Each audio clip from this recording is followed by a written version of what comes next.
Welcome to this week's edition of the Check the Gate podcast. That's right. I am James. We're going to talk about it's spooky season, so we're going to talk about something really, really spooky.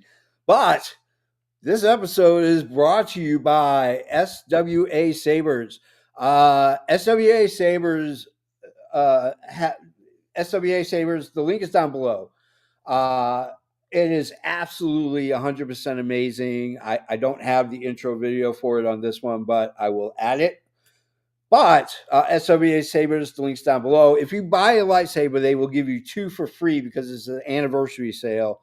And it kicks $50 to us, kind of helps out to do what we do every week. We do a lot every week. So SWASabers.com down below is the link. Let's get started with the show.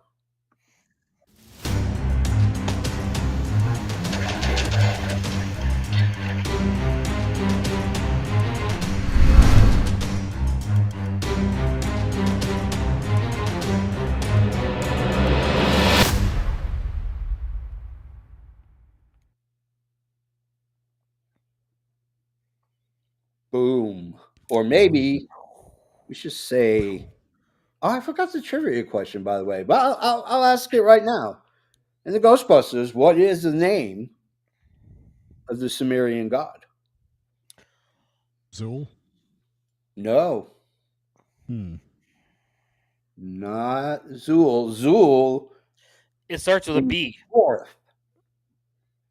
It starts with a B. Is it? It's not Beelzebub. I can't remember. Rich, quit trying to call us a bitch, okay?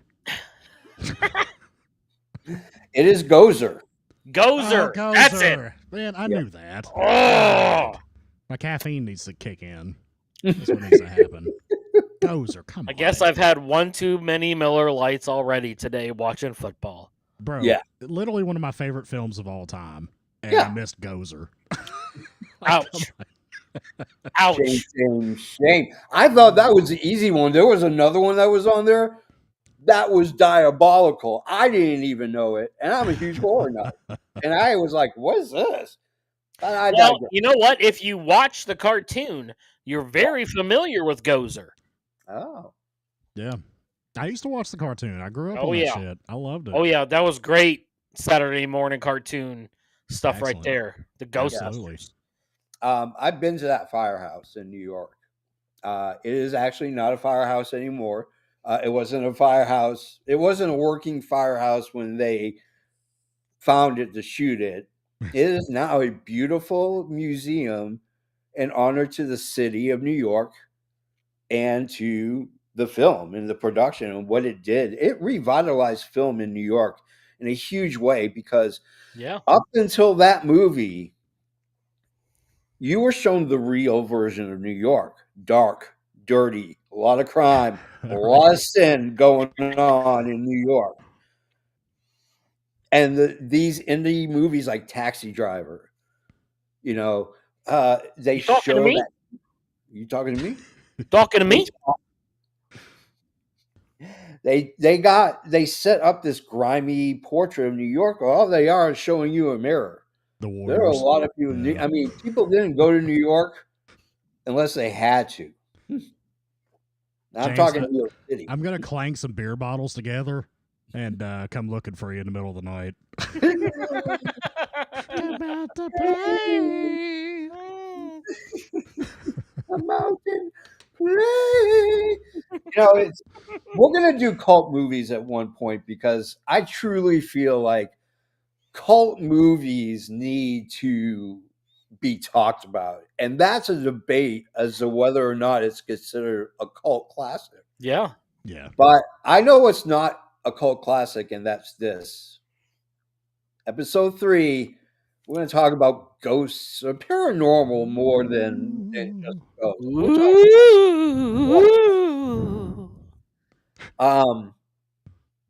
One of the first horror films of all time, the very first one, 1896, it was a short film, La Manoir du Diable, House of the Devil, George Milius made it. And it's a ghost story. And all he's telling is stories that for generations and generations and generations, they all have folklore about ghosts. It's insane. I Wow. mean, now, I mean, 30s and 40s, it was all about haunted houses. You get to like the 60s through the 80s, you get more psychological. Now you're teetering on that line between a psychological thriller or a psychological horror film. Like that's a very fine line to walk. Yeah. You also, and that was the thing. Like, and this, I didn't even put this on the list, and I completely forget every year until I remember The Innocents, which came out in 1961 or 62. All right. It does not stream. You have to buy the Criterion version. It is one of the scariest movies. It is one of three movies that made me turn on the lights. Oh wow. Yeah, it is. It is a terrifying horror film. Let's talk ghosts. What paranormal films drive your passion for this genre? We're gonna introduce ourselves, James. Oh yeah. Well, okay. Let's introduce ourselves. Sorry, took a Vistone vitamin and whew. My name is James. I am a writer, director. I'm a cinematographer. I'm an editor. I'm a colorist. I have worn every hat in film, the exception of hair and makeup. But I have done special effects, um, and I broke a man's rib doing one. So I mean, I loaded him with squibs. I had 4 squibs, and I overcharged the squibs, Oh. and I admitted it. Wow. But he had a foam chest, so it was shaved down, so it would give him brace on impact, kind of like a bulletproof vest. I got you. And yeah, it punched through the foam, which you're not supposed to use foam. You're supposed to use a piece of metal, but I did not know that. That wasn't on the YouTube video I watched. Anyways, broke through the foam, broke his rib. That Oh my bastard never god. worked for me ever again. I would say not. You probably got an OSHA complaint. Yeah, I did. Probably. Yeah. This guy down below, introduce yourself. Hi, everyone. I am Rich, and I am a pop culture enthusiast. So I am here tonight to lend my credentials towards the horror genre. All right. The man right next to me. Well, hello everybody. It's been a while. I looked back through the archives. It looks like it's been about 8 months since I did a podcast on the AFW network. As you all know, those of you longtime viewers and listeners, I hosted shows on and off here for about 3 years, and eventually kind of just fell out of love with following wrestling super closely. But I tell you what, when my buddy James here hit me up and said, I'm doing a movie podcast, we're going to talk about some spooky shit, I'm like, sign me up. Sign me up, brother. Let's do this. He forgot to tell you in his intro, he's an amazing polka dancer, but he also has a substantial knowledge of horror films. And I am excited, man. I am so excited to blow the dust off this microphone, get on here, talk about some horror movies that I love. So Yeah. it's great to see you guys again. It's It great. is. It is. We're going to make this not a rarity. Exactly. That's all I'm saying. Hey, Tiffany. Good evening. She is kicking butt, I'm telling you. She is kicking butt. You want to talk about people who are kicking butt? This one, well, right here. Kimmy? Oh, God. Welcome. The stuff she does. Yeah, she's for awesome. art, She's it's amazing. She's done a bunch of stuff for the community, a bunch of posts. Like, she puts a lot of work and effort into it. She's a new member of the community. This is the first show I've been on since she's been a member of our community. So welcome, Kimmy. Yeah. Welcome, Kimmy.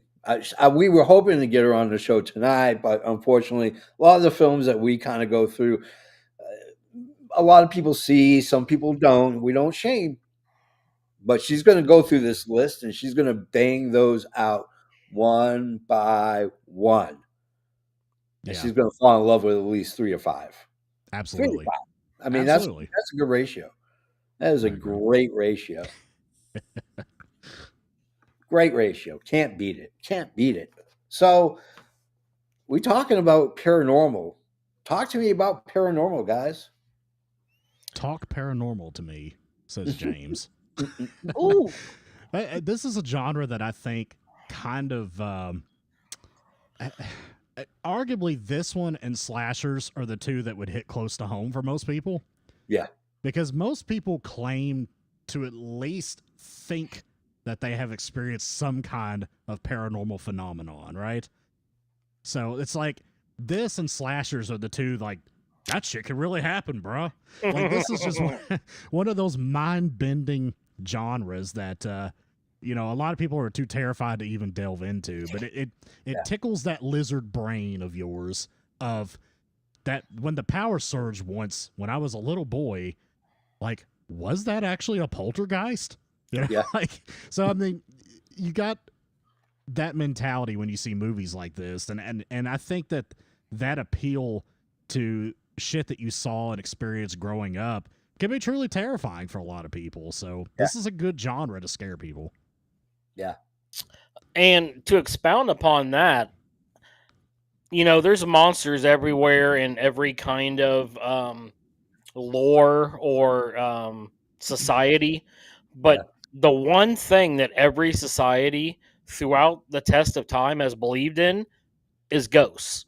Yeah. So it makes it universally terrifying because people on every corner of the globe universally believe in ghosts. Yeah. Yeah. And it plays into our fact of not knowing what's going to happen in the afterlife, what happens to our relatives, and it gives us a look at our own mortality, which oftentimes is the scariest thing that we can do. Yeah. Yeah. Why is Grandpa trying to strangle me in the middle of the night? Yeah. I mean, I can tell you from not only from just personal experience and personal knowledge, I have it filmed and recorded. Ooh, I mean, fascinating. yeah. So it's in your backyard. Well, at least in your state, Franklin, Kentucky. Hmm. It's called Octagon Hall. Mm-hmm. It is one of only 3 confirmed actual octagon homes built as is. Oh wow. Was also a hospital for the Civil War for Confederates before the Union came. The little girl of the family, uh, Mary Elizabeth, burnt to death Oh in the man. house. Hmm. And so this has been on every paranormal reality show. It's been featured, and usually as an episode, and in some 2 episodes, because so much shit happens, and not even necessarily during the night. So I went on a paranormal hunt with a couple of my friends who are paranormal investigators that I met through joining messages and Facebook and stuff like that, Yeah. and grew to become friends with these people and talking about experiences. But I remember as a kid, so back to Octagon. So the footage I got is I have stills and video of you just see these orbs just appear out of nowhere. Ooh. Uh, I have seen doors open and close by themselves. I've had my shorts tugged uh, by some, Heyo. and even during the day as we're investigating, just because it's also a burial ground for a lot of Confederate soldiers and a lot of slaves that were killed. So My like, goodness. yeah, like it's absolutely bonkers. Um, how ridiculous it is. But And you can anytime feel I'm it, there, yeah, can't you? I do. I get It's like so it's like a palpable sensation. yes, it is. It very much is. Yeah, Absolutely. That's wild, dude. At least the orbs weren't like the orbs in Phantasm. They're not No, gonna Right? come like no. stab Yeah. you in the head. What Jeez an underrated Louise. classic. But yeah, I mean, so I went to Zach Baggins' Oh, nice. museum. Yeah, in Vegas, is that where that is? Yeah, Yeah. yeah. Me and Jess went out to Vegas just for the fun of it. Everybody thought we were going to get married. For a different time. But no, I mean, like I did not get high on Flintstone vitamins, and so I I know went you're a and vitamin enthusiast for sure. oh yeah, yeah. Yeah. So like you can get vitamins in Vegas, full Legally. strength. Yeah, legally full strength Flintstone vitamins, which trust Nice. me, I'm telling you right That now. Barney will knock you on your ass. Whew, you ain't kidding. Bam, You bam, indeed. ain't kidding. I'm just saying. But we went to Zach Baggins completely. We forgot to take our vitamins. That was the problem.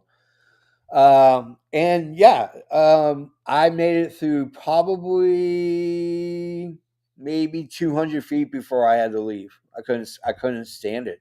It just Oh made my me sick. god. Like Wow. until we actually drove about a mile away from it, that's when I started feeling better.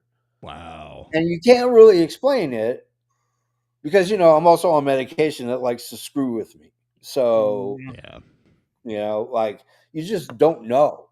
Like it could have been a residual something from my previous Flintstone vitamin, but I no, mean, I that's get kind of what I was getting at with the psychological tool. Like, you don't know, like, was there a power surge? Did the lights flicker? Or is something messing with me? You know, like you just don't really know for sure, but it's in the back of your mind, which yeah, makes it more terrifying. yeah. I mean, I've tried to have experts debunk me and tell me that this picture is not real and give me an explanation, and it's always the same thing. It's dust. Interesting. Well, I get it. We live in a world that spins and moves. So naturally, there's a movement. Nothing will stand. The day everything stands still, one, you'll probably die from the force and the gravity of coming to a complete and utter stop. Thank you, Superman, for teaching me to research that. Next thing you know, you'll be spinning around the world backwards to turn back time. Well, no, yeah, but the problem is you've killed everybody. So you've created a smear, and then as you spin it around, by the time you get it back on track, I mean, everything is going to be completely red. I don't even know why we're talking about this. Holy cow! How did we even get here? James's lights are going to start flickering any moment, and we're just going to freak the fuck out and go Yeah, running away from our computers. That's what's going to happen. Not me. I'll be here till the end. but there are a lot of frauds out there, and it sucks. It gives ghost hunting and paranormal people who are attuned. Yeah, it's stupid. Anyways, All right. paranormal. That's what I'm talking about. Okay, you wouldn't want to go right to the list? Let's do it, brother. Oh, yeah. All right, let's do it. Oh God, I love doing this podcast. We have a nerdgasm. All right, so number 10 is it's kind of like a funky Japanese comedic horror film. It's trippy as hell. Trust me, if you kind of want to experience what's going on inside my head at this current second, just watch that movie. About 30 minutes in, you're gonna be like, "Damn, how do you even walk?" I But can understand that. it's weird because if you look at other Japanese movies on this list, the reality is that they are freaky as hell. I've lost friends and I've lost a couple of relationships because I introduced people to the movie Audition. Holy shit. Which have you ever seen it, Rich? No, I watched a recap of it. Oh, good. Good. That probably saved you a lot of trauma. It's one of those extreme horror movies, right? Like I Yeah. haven't actually seen it myself, but I've heard people talk about it, Yeah. and And here's the I heard it's thing. supposed to be pretty wicked. Yeah. It With a couple of jump scares here and there and a couple like really weird trippy moments when you kind of go back in time but in the person's mind, so mhm. the narrative changes. If you get past it up until the last 25 minutes, that's when she goes psycho and that's when all the shit just happens and it just piles onto you. Yeah. It's like waiting, it's like being inside the trash compactor in Star Wars. You know what? Honestly, that movie has a lot of resemblances to, I think, is going to be number 9 on our list. So let's save that for a second. Yeah. Let's do Let's it. save that for a second. Let's put a pin on that. Yeah. Ooh, good thinking, Um, Rich. Good thinking. but House is just treat. It's weird because you get all this extreme stuff and then you get this. And a lot of people credit this film for kind of kickstarting it into the atmosphere and kickstarting that Japanese horror movement that we Mhm. see in the late 80s, 90s, and even now. Well, yeah, because you had The Ring, you had Grudge, you had like a lot of Japanese type of films back Yeah. in the 80s and 90s. Yeah. Mhm. And it's insane. I mean, I would love to do an episode where it's just nothing but just Japanese horror, but I mean, the only problem is everyone would have a white face and long black hair because that's the only type of villain that a Japanese horror film knows. oh no. Well, I I know, mean, it's just a trope. oh no. All right. So yeah, I mean, House is just really fun. It's on Warner Brothers right now, or HBO Max, whatever the hell you want to call it. It's going to be HBO Max, Skydance plus plus plus. I'm sure by the end of the merger or the purchase, which is interesting because it's going to affect DC big time. Mhm. Yeah, for sure. They're going to fire James Gunn. No, they won't. No, No, sorry, they won't. it's been leaked. I mean, they say that, but they Yeah, just had a Superman that just went over $500 million. I don't think it's going to happen. yeah, they were hoping for like billions of dollars. Well, they were, but this is a sucky economy, and they have to realize where they're at. Now, James, you know the old quote, the old adage: "Wish What's in that? one hand, shit in the other, and see which fills first." Right? There you go. It's true. I will go ahead. I'll start off here real quick because I did not get a chance to see this movie. So I am going to go ahead and cede my time to these two upper gentlemen here who are much more knowledgeable than I am on this particular movie. Okay, well, I do my finger guns and thinks I'm doing thumbs up, and then like I do finger guns, and oh no, maybe not. But they'll pop up with guns shooting, and it's gonna kick us off YouTube. oh, is it? No, Well, if we're going to do that, I might as well just get naked. I mean, I'm just fucking with you. No, We're going out. We're going out in style, ladies and gentlemen. That's Canada right. Dry, if you're watching, I need you to get the email password. Helen, close your eyes. Your code. Close your eyes, Helen. All right, well, I guess I'll go and talk about House here because this is one that I'd heard of it, and I'd seen the cat logo, but I'd never actually had watched the movie. But I watched it on Monday night or Tuesday night when we first compiled this list. It's on HBO Max if anybody wants to see it, and I wasn't sure what to expect. I didn't really look at it beforehand. I just went into it blind, and for about the first half hour, I was like, "What the fuck is this?" And like, it really just it was boring me, and I didn't quite get it. But then, when the chick goes to the well, and a head comes out of the well and bites her in the ass, I'm like, all right, we're kicking things into high gear here, Oh, right? So then, by that point, that's when the freaky shit starts happening, and there's a couple sequences in here that's entirely too much piano playing. I got to be honest. Yeah. The incessant piano kind of got on my nerves a little bit. Yeah. But about the last 25 to 30 minutes of this movie was absolutely batshit insane. And it was so much fun. And it was just very interesting. It kind of reminded me of another movie that I put on this list, Evil Dead. It's very similar to that. Kind of comedic, over the top, practical effects horror. By the end of it, I really enjoyed it. And I love that the cat was named Blanche. Yeah. yeah.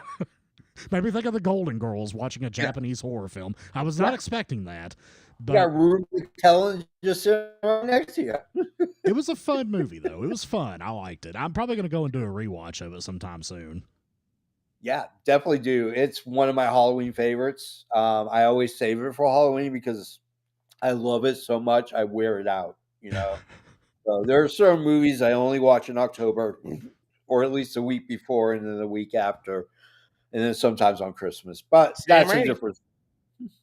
Oh yeah, I mean, we could go. We should just do an episode about Sam Raimi. Just sit here and just talk. Just screw lists. Just Spider-Man and Evil Dead. I mean, I could talk about that for 3 hours. Army of Darkness. I mean, come on, guys. Army of Darkness shirt. Oh yeah. I'm all good to go, man. Good to go. Oh yeah. It's weird because there are people that will come. So normally this year I'm not, but normally what I would have is this Halloween party. What I do is I start the movies in the morning, and I always have a subgenre and a top 3. These are the 3 that are going to continuously play. So I put it on my Plex and then turn on the TV and just let it play. Keep it at a pretty nominal level because there are going to be people that will watch it. And I have a little digital sign that's outside that I can program with my iPad, and it'll show the poster of the movie that's currently playing. So, and I set it up on the Wi-Fi in my home, and it just plays. So AFB's personal owned cinema. Yeah. It's like karaoke. It's like those karaoke where you just, random shit. That's what's cool. So I've had people who have come in, and one year I did Sam Raimi trilogy +1. I actually added Darkman as well. Nice. All right. Because to me, it's a horror superhero movie. It's got horror tropes. Yeah. Guys try to bump him off, right? Right. He comes back for revenge, and then he makes like 6 directed TV sequels. Here you go. I'm your dealer. Yeah. Kind of like Spawn. Spawn's that way. Yeah. Yeah. Oh, God. All right. Let's go to number 9. Number 9 on the New York Transit line. I don't know why I got that song in my head. Sorry, I apologize. The Flintstone vitamins are kicking hard, my friend. Good, you are not kidding right now. All right, number 9, Late Night with the Devil. This is a recent entry into, this came out last year. Yeah, last year. Mm-hmm. It came out on so normally I go to film festivals to watch this shit. Yeah. Because there's a chance it may not catch, and I want to witness it. Yeah. So within driving distance or a cheap flight, I'll go to film festivals for a weekend because I want to see this horror. Because this is independent horror. It just happened to catch. Yeah. They had a good best kind. Cast. They had a great cast. The best kind. Oh, the cast was amazing. Absolutely. That cast is the reason why it got sold. Yeah. David Dastmalchian in this movie. Chef's kiss. Get out of here. Yeah. If you look up online uncomfortably fucked, his video will play. Probably some other videos will play too if you Google that, James. But... Oh yeah. Was that a Volkswagen? Kids, don't listen to James over here, okay? Let's not Google that. Oh God, yeah, don't Google that. But this was my pick. I picked this one for the top 10 because I absolutely love this movie. I just finished watching it for probably the 3rd or 4th time about 2 hours ago, just to refresh myself. And my God, I love this film. It's so unique. It's so original. I love the premise of, kind of playing off the Hollywood part of a secret society. He goes to this Bohemian Grove type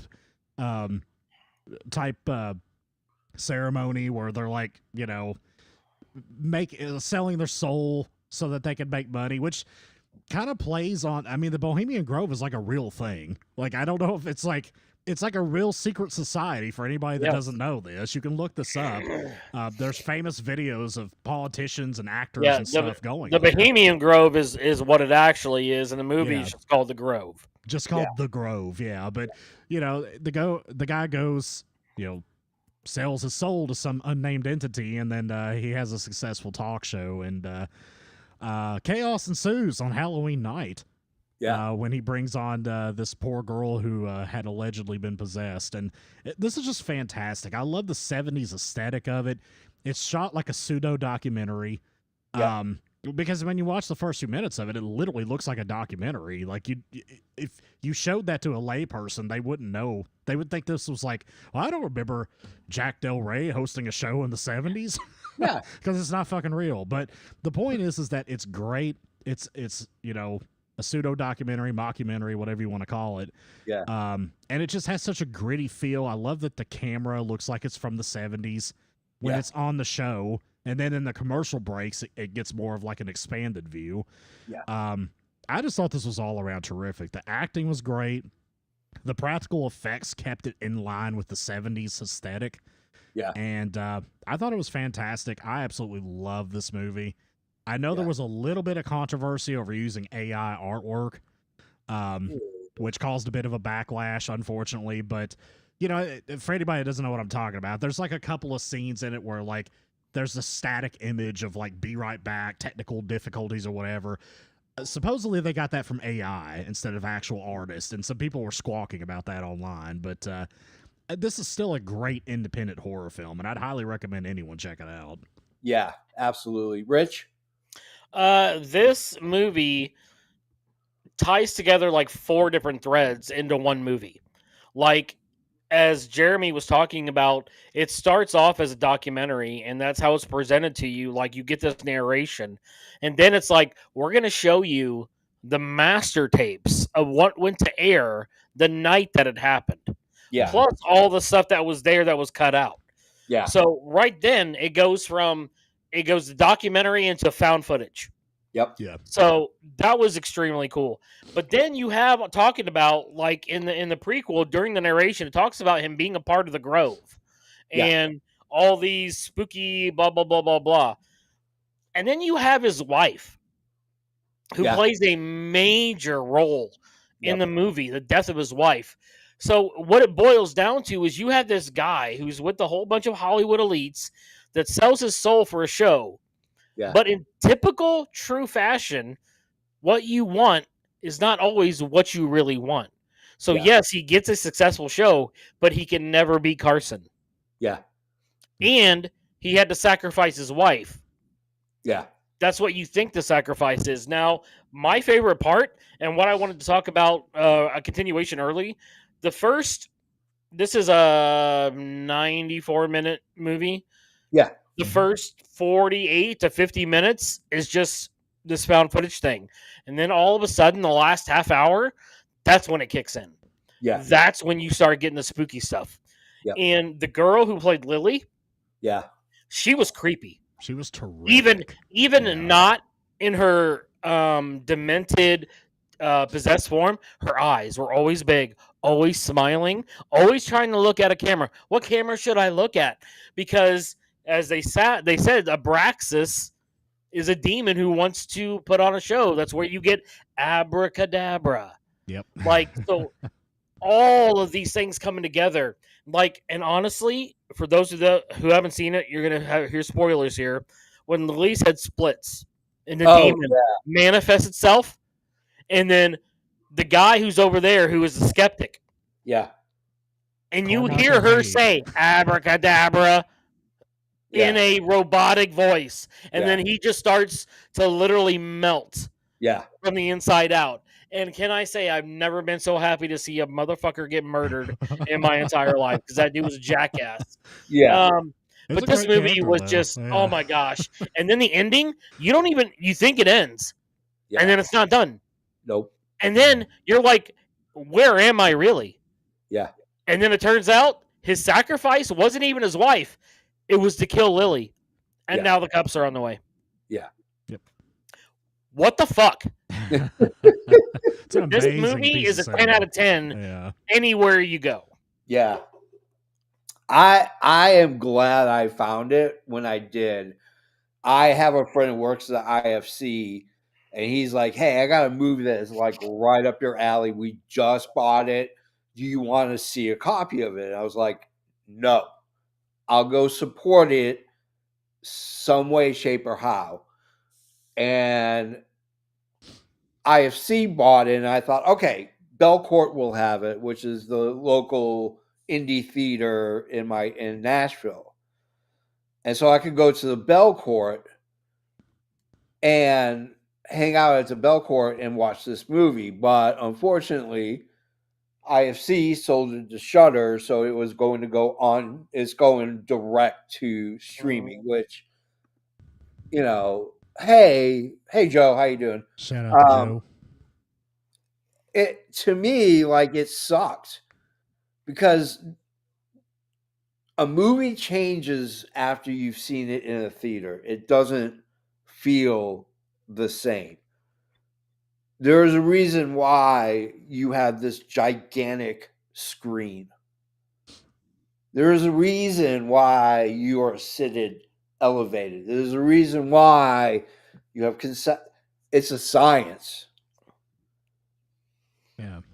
And that is entrenched into you when you hear people all the time say it wasn't like it was in the theater. Mm. And you can get big screen TVs or the projectors or whatever, but it's the ambiance. Yeah. A movie changes. And so I didn't get to see a theatrical run because by the time it actually did come to my local indie theater, I've already seen it. It was 2 months after it got released. Oh, wow. And I'm not paying $15-20 to go see a movie I've already seen that I absolutely love because the theater experience might change it. Mm-hmm. Yeah. And I don't want to risk that because I fell in love. You talk 10 out of 10. This is a 15 out of 5. Yeah. Like, it's such an amazing film. It is an experience. Absolutely. Because you don't really know what is going to happen.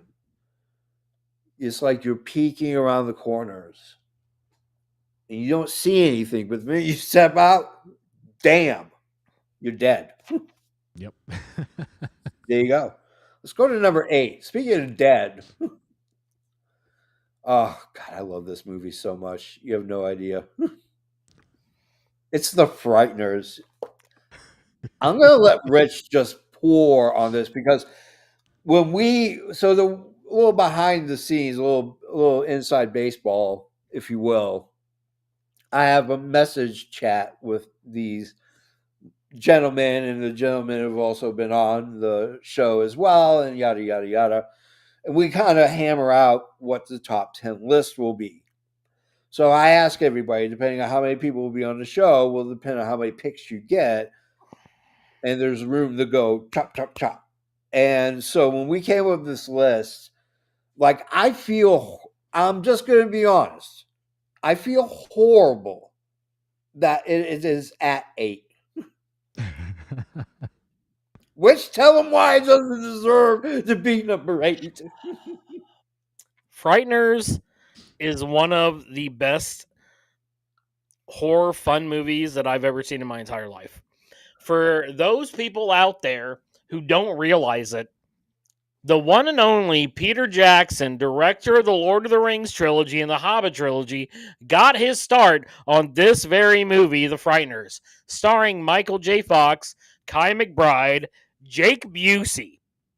So the breakdown of the movie is Michael J. Fox can see ghosts, basically. He's a paranormal investigator, but he's basically a scam artist.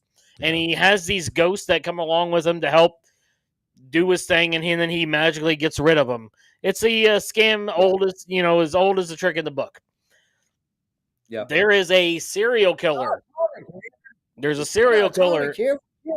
The serial killer who has died. Well, guess what? He's not done. And that's Jake Busey's character. And with the help of his still alive girlfriend, they are going around, and he's trying to become the highest counted serial killer that has existed. and you have I can't remember his name, but the guy who does the mental stuff that's in every horror movie. Oh, I can't remember his name, but he is a horror trope. He is in yeah. so many. He was in The Reanimator, I believe. Yes, he Um, was. yes, he's been in so many, but he lends horror credence to this. But it's also Yeah. like just like a lot of good horror movies that you love, it blends that horror and Yeah. that comedy. It's Yep. so Absolutely. so good, and for this to be like a mid '90s movie, Peter Jackson, it has always stuck with me as one of my favorite horror movies of all time. So it was no question when JFB brought up ghost movies, this was number Yeah. one on my list. Yeah. What do you think, Jeremy? You know, I will admit that I don't love this movie as much as the two of you, but I will say this is a fun horror comedy movie. I mean, it is. Yeah. It's definitely got the '90s aesthetic because every horror movie from the '90s had that blue tint over it, like this did. And it all has the loud, bolsterous orchestra-based score that plays through literally every scene in the film. That's just two things you Yeah. see a lot in '90s horror films. But this is a Yes. really fun film, and I hadn't seen it in a very, very long time. I the ghosts were they look like Casper. Like that's what they look like. Yeah. It's got the same like bubble effect. It looks like the ghost from Casper. But it's just a really fun film. I love Michael J. Fox.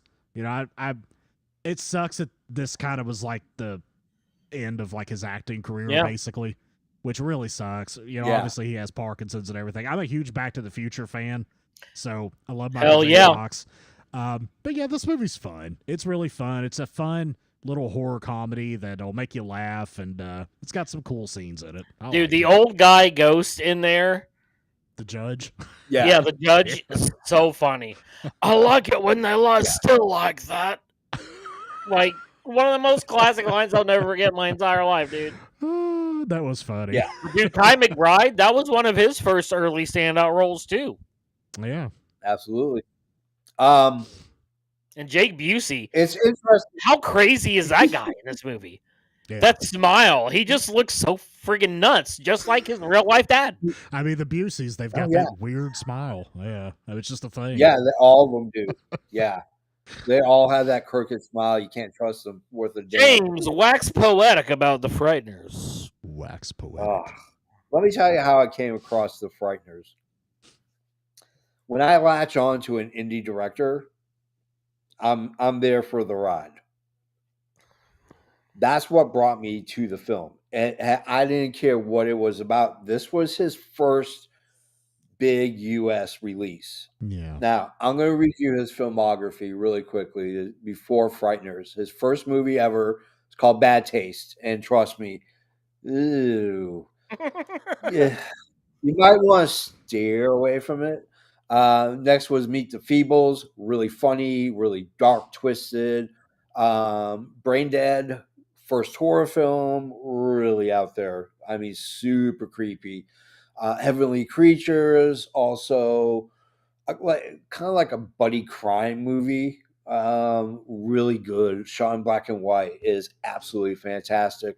And then you got Forgotten Silver, which is a comedy. It's all right. It's not a full movie as much as it is like it's a 56-minute short is what it is. So, and then he's given The Frighteners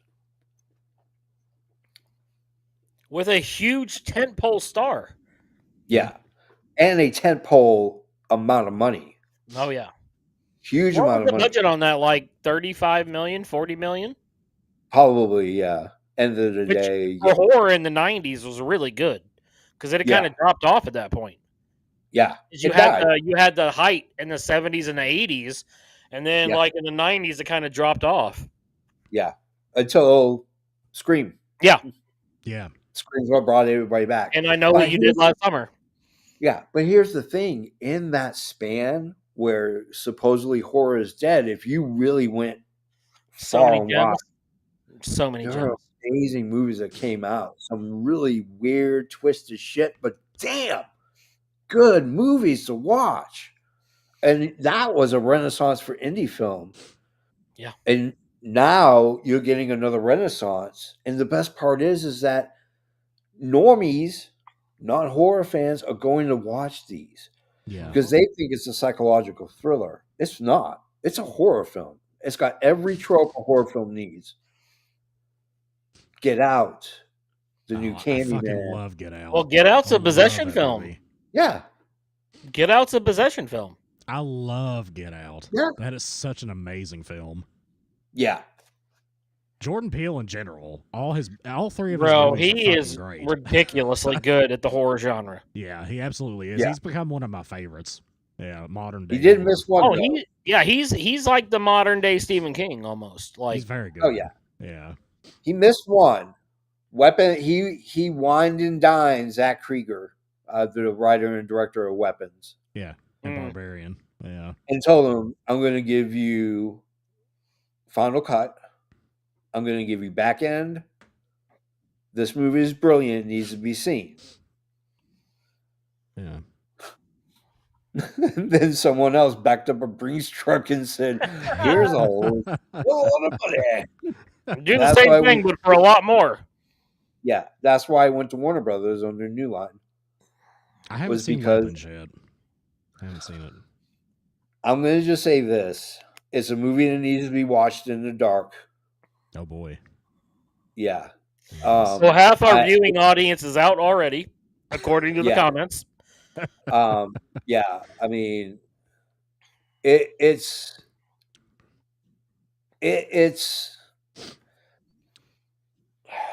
it's hard to describe because it is a horror film and there's a lot of violence in it. And when I say a lot of violence, I mean it's really violent at points. And I'm not disturbed by it. Yeah. But the dark turns and dark hallways that he makes you go down makes you start questioning a lot of stuff. Yeah. It's intense. Well, hell, Barbarian was that way too. Yeah. I mean, Barbarian, you're going through all these like dark tunnels and halls and shit, and you're like trying to figure out what the fuck's going on. And you're like halfway through the film before you figure it out. Yeah, exactly.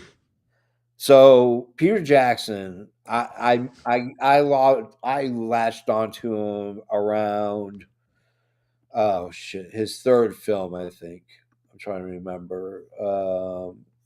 Yeah, like his third film. And then I went back, watched the first two when if I had the opportunity, and then watched his next ones, and then went to go see Frighteners. And I was worried because there was a lot of money at stake. Because things get real when you play with other people's money. Peter Jackson did not have Final Cut. He was not afforded that as a new director. The studio decided to monkey wrench as much as they could. They sent it out for a test screening. I saw it at a test screening. Was brought into it. Listened to a lot of people talk about it. I knew that someone important was behind that glass and laid into him. How dare you take away the genius of Peter Jackson? It's there in the characters, it's there in the dialogue, it's there in the story, it's there. But how it was cut, the story it was telling just felt bad. Oh, wow. So when they set the release date, a girl that I was dating at the time was like, "Hey, I know you like Peter Jackson. He's got a new movie." And I told her, "No, I'm not going to go see that movie." She said, "Why?" I said, "Because I went to a test screening." She's like, "Well, why didn't you tell me that?" I'm like, why do you want to know where I'm at all the time? That's a whole different story. Why are you clocking me, woman? Yeah, what's up? Why are you fronting me? Why are we nose to nose? Huh? Stop sweating me, damn it. Yeah. Let me do my shit. All right. I don't see no ring on this fingers. And she's like, "Well, why don't you give it another chance? Because you saw a screener, so you saw what may not have." Because there were some special effects that were missing and stuff like that. They were concerned about pacing and story. I told them the pacing was horrible, the story was horrible. This thing is garbage. You're going to kill a director who is a cult hero right now. He is an indie darling, and you're going to neuter his balls. He'll never get another shot. Hmm. You want to know why Lord of the Rings exists? It's because of the Frighteners. Not Yeah. only because it gave Peter Jackson a platform, but his special effects department did the special effects. Weta. Now, he doesn't own it anymore. He sold it, but regardless, that was his. Okay. Why go to Pixar? Why go to ILM? They're going to charge me billions of dollars. I'm going to hire a whole bunch of people who are desperate, want to make a mark. Talented and desperate will get you riches. You want to know why I work as much as I do? Because I work like I'm desperate. Because in reality, when you are a freelancer, every dollar matters. Every cent matters. For sure. So It's like being a general independent contractor, yeah, doing some kind of like what my dad does, HVAC. yeah, Like you got to hustle. yeah, You got to get it while you can. yeah. I have a list of people that either have funded or are potential funders for films. Yeah. Because when I get my big boy pants on and decide I want to actually make my own movie, I know where I can get the money, which would be really cool. But it's also frightening because, again, when you play with other people's money, shit gets real. Yep. So I went and saw it, and I came out and gushed about that to her ad nauseum. It was a beautifully paced film. The special effects were absolutely amazing. The story was great. The grift. And then the redemption, and it feels good. You have Michael J. Fox, which I'm going to be honest with you. I'm not including Back to the Future because Back to the Future is kind of corny at times. Yeah. His two best roles he's ever done was the one in New York where he does all the drugs. I can't remember it. And The Frighteners are his two best roles. Period. Yeah. I loved it. I absolutely loved it. Like I feel like talking about it kind of vindicated it being at number 8.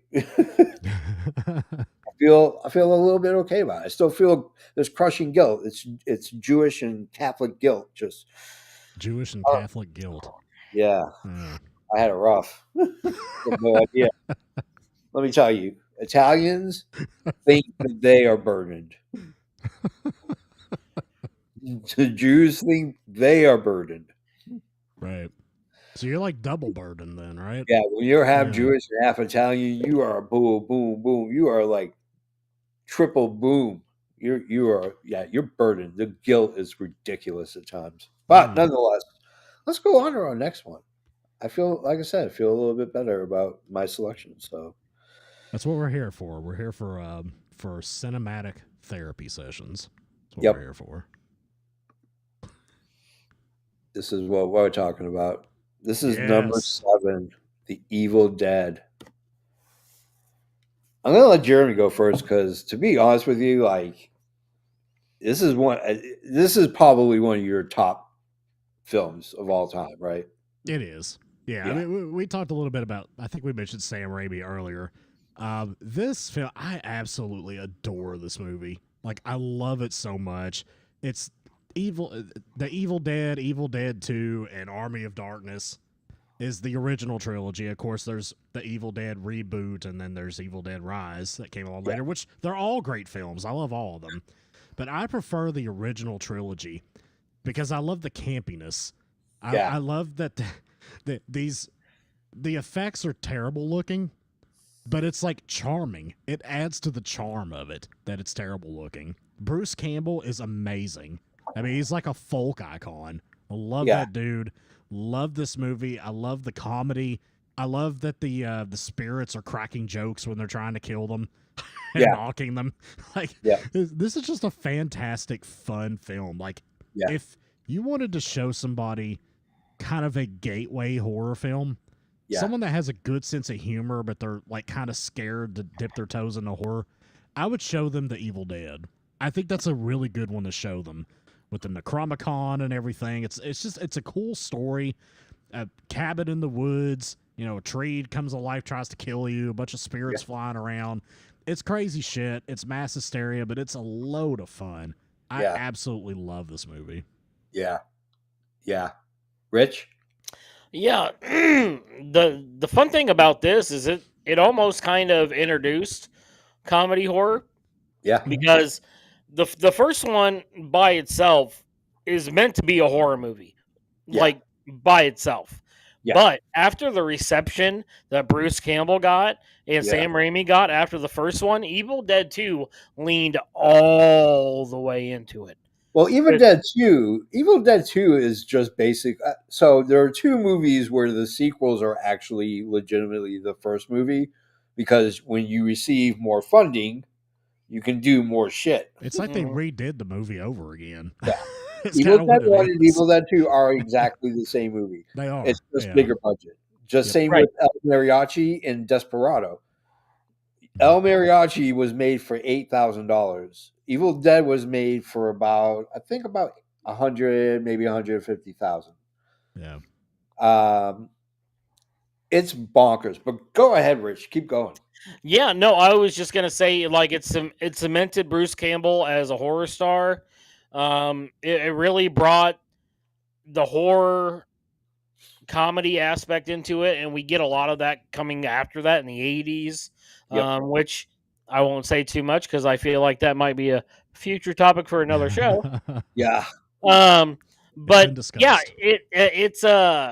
it's just one of those all time classics. Like Sam Raimi, this is what he made his money on as a director was this kind of stuff, and it put him in the Hall of Fame of directors, in my opinion. Yeah. Absolutely. Absolutely. Oh my God. I mean, I just want to gush for like 6 hours about how much I love Bruce Campbell and how much I love Sam Raimi. Yeah. So I'm going to start with Sam Raimi. He is the epitome of indie filmmaking and guerrilla filmmaking. There have been sets that I've worked on where you get ingenious about how to use certain stuff. Like I made a dolly track out of PVC tube and skate wheels to put on a platform so we could do a dolly shot. You get ingenious. Is it as smooth as a real dolly system? No. You can see some of the camera shake. I'm not gonna lie. You can only do so freaking much. You know what I mean? I created land. I'm not a god yet. Give me time. Give it a couple weeks. But like the spinning camera, the times when you see Bruce Campbell being tugged around, that's legit. That's all practical. There's Yeah. nothing CGI in this Yeah. at all. It's wild how they did that. I've heard Bruce Campbell explain how they did that. It was crazy.